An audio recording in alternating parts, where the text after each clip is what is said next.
Welcome to Solvetic, your channel to always learn technology easily.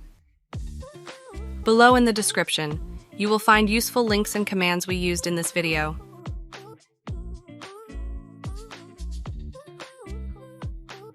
Today in Solvetic, we will see how to fix error Fortnite LS-0013 game is unable to launch.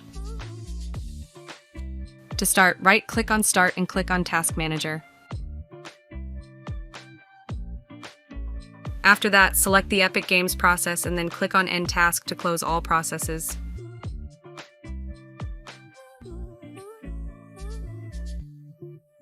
Then in the search box, enter %local app data %, click Open.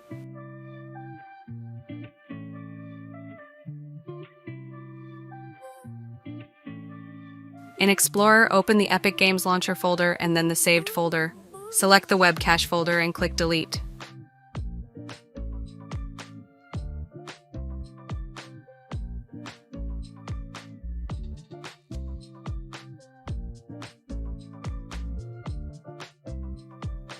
After this, from the search box, access Epic Games to check that it works normally.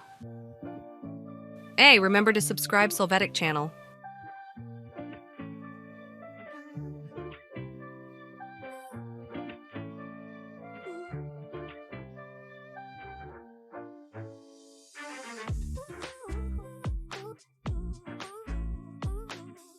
We hope it has been helpful for you. Here are links to watch more videos of your interest and subscribe to the Solvetic channel. Thank you.